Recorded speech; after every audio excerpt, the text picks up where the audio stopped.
بسم اللہ الرحمن الرحیم۔ السلام علیکم۔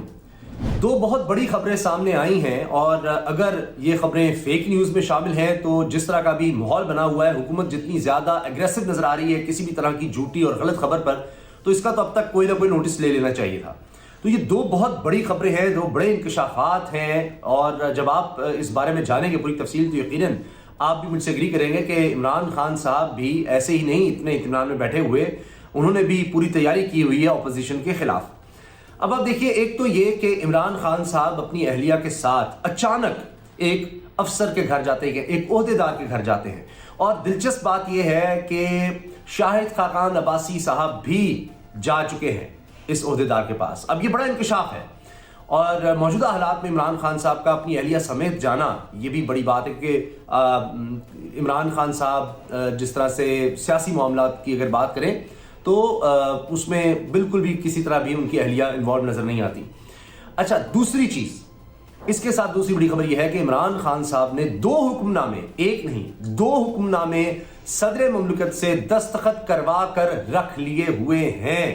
یہ کیا ہے؟ یہ حکم نامے کیا ہے اور کیوں ان حکم ناموں کی وجہ سے یہ کہا جا رہا ہے کہ جی عمران خان کو نہیں ہٹایا جا سکتا، ان کے پاس ایسا پتہ ہے؟ اس کی پوری تفصیل میں آپ کے سامنے رکھ رہا ہوں، اور یہ اعزاز سید صاحب نے کالم لکھا ہے اور اس میں پوری وہ تفصیل، پورا ماحول بتاتے ہیں، اور پھر آخر میں سب سے اہم حصہ ہے وہ آپ نے غور سے سنا ہے۔ شروع میں تیزی سے جو اس وقت ڈیولپمنٹس ہیں جو انہوں نے بتائی ہیں وہ سب آپ کے سامنے رکھ رہا ہوں، اور پھر آخر میں سب سے اہم چیزیں ہیں ملاقات اور حکم نامے۔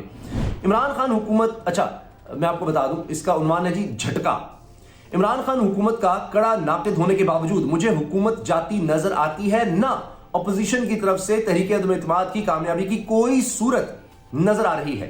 تاہم پاکستان کے سیاسی منظرنامے پر کچھ ایسے واقعات ضرور رونما ہوئے ہیں جن سے فضا میں ہلچل اور کھیل میں دلچسپی پیدا ہوئی ہے۔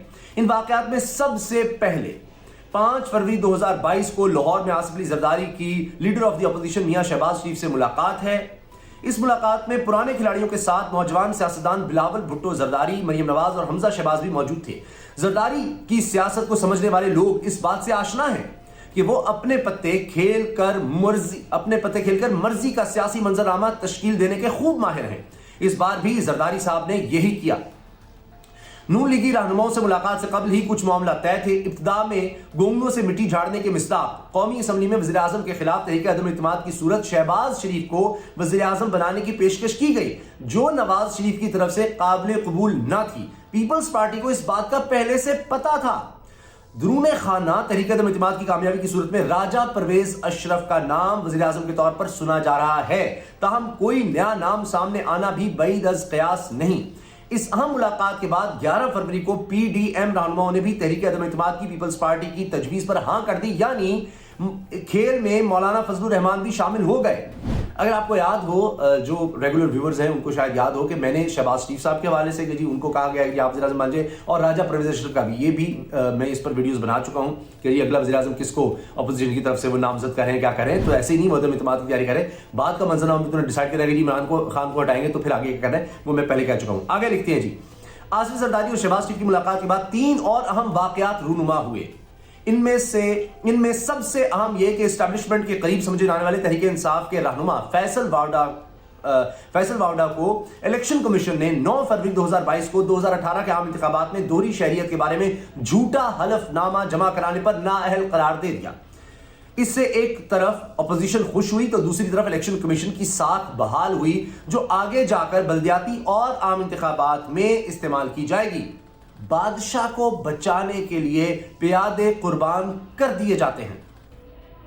ادھر بلوچستان میں بھی اسٹیبلشمنٹ کی مدد سے تشکیل دی گئی بلوچستان عوامی پارٹی باپ نے اچانک ہلچل شروع کر دی۔ اسٹیبلشمنٹ ایک طرف تو اس جماعت کے وزیر اعلیٰ سے بلوچستان میں خوش نہیں، ساتھ ہی اسلام آباد میں اس جماعت کے ارکان نے وفاقی کابینہ میں کم سے کم 4 وزارتوں کا حصہ مانگ لیا ہے۔ 11 فروری 2022 کو سینیٹ اجلاس میں باپ کے ارکان نے ایوان سے واک آؤٹ کر دیا۔ سینیٹر پرنس عمر داؤد زئی کی قیادت میں باپ سینیٹر جب ایوان سے باہر نکلے تو ان سے آمنا سامنا ہو گیا۔ پوچھا، آپ کی جماعت تو اشاروں کے بغیر نہیں ہلتی؟ جواب آیا، ہمیں اشارے ملنا بند ہو گئے ہیں، کہا گیا ہے کہ اپنی جنگ خود لڑو۔ جب پوچھا کہ عمران خان کے خلاف تحریک عدم اعتماد آئی تو کیا اپوزیشن کا ساتھ دیں گے، یعنی باپ پارٹی اپوزیشن کا ساتھ دے گی؟ عمر داؤد زئی نے کہا کہ نہیں جناب، ہم حکومت کے ساتھ ہیں اور ساتھ ہی رہیں گے۔